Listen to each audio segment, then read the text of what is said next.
dynamic after a couple losses when you have a freshman quarterback versus a senior quarterback like Manny last year?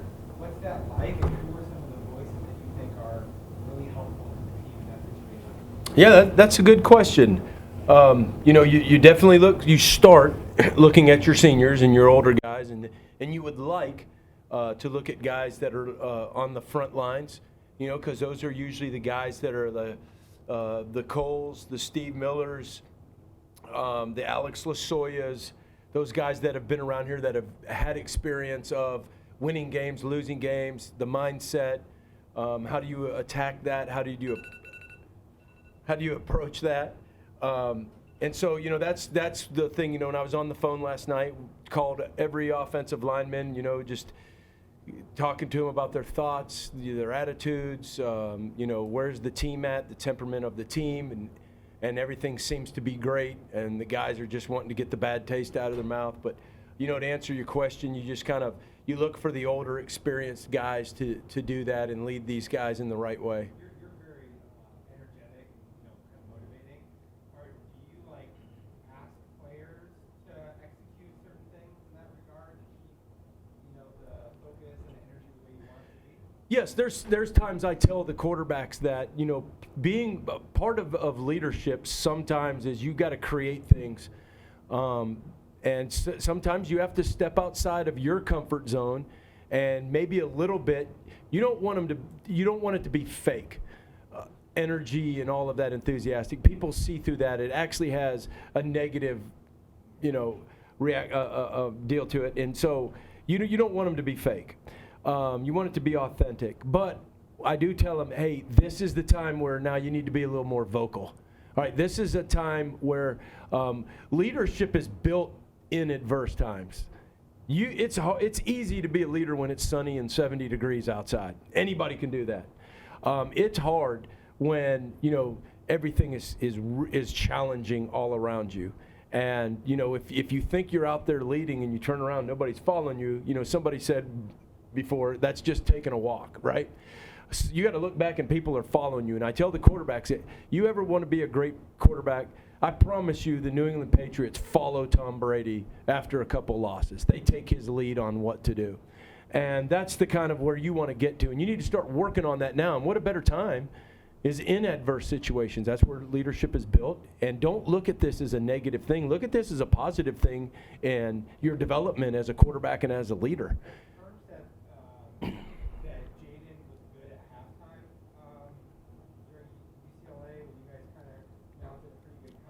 Yes. What is it about Jaden, I guess he feels his way through this process that you're talking about, what is it about Jaden that stands out to you as positive or something that he's improving upon?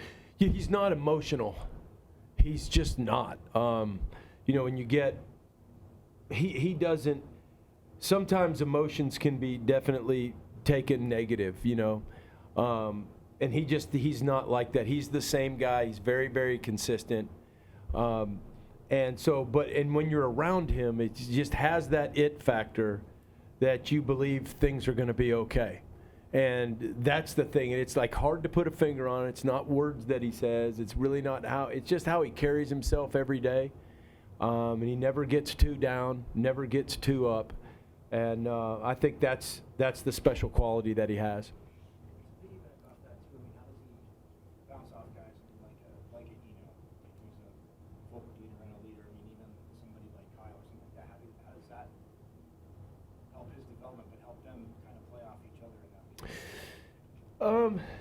Everybody does their leadership different, and once people figure out that you care, they give you a lot of grace for if your leadership comes across the wrong way.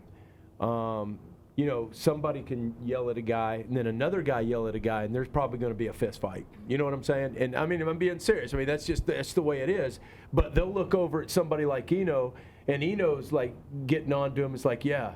You know why? Because he's laying his body out on the line, every time he touches the ball. So you garner this respect. And so leadership, man, it's so different, man, and it's so tough to teach nowadays. Me and Herm were talking about this. It is so hard because they're not used to it. Not like when we played. It's changed. We can say it hasn't. It's not true. It has. drastically.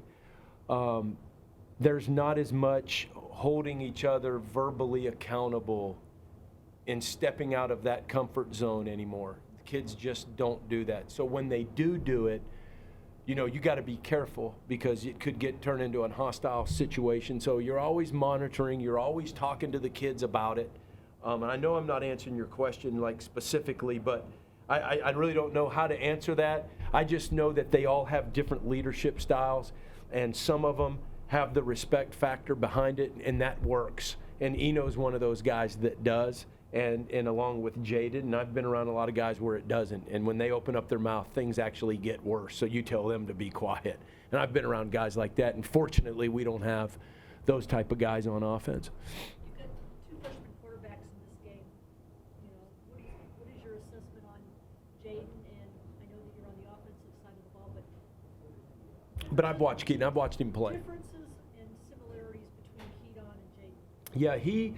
Yeah, Keaton does it. You know what? He does a really good job of staying in the pocket and finding throws. I thought, man, it was really impressive the other night.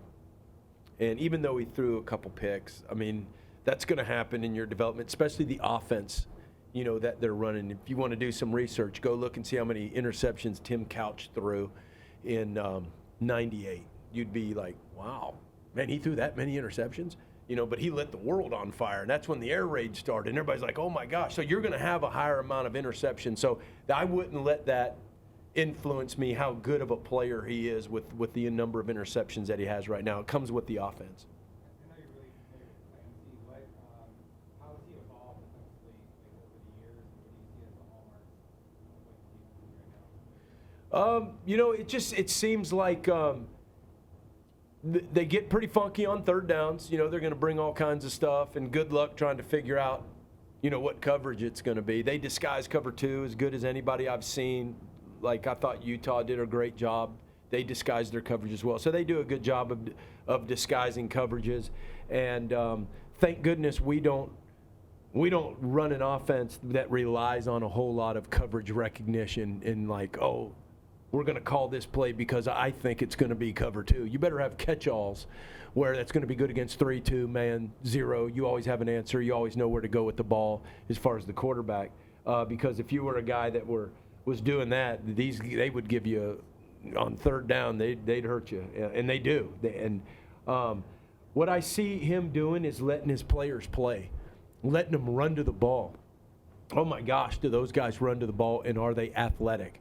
The twitchiest defense we will face all year, without a doubt. Athletic on the front end, and they're going to run to the football. So it just represents a pretty big challenge. They were a little bit different last year going into the game than I see them now. I think that when you watch Clancy, he does a really good job of he game plans teams. And so, you got to kind of wait till you get in the game and you'll see something, a blitz you haven't seen before or a pattern. And so you just got to kind of work through it, get to the sideline and go, okay, well, this is what they're doing. And so you have to be a coach that can adjust, and players that can adjust, because that's kind of like what he does. He does a really good job of game planning against teams.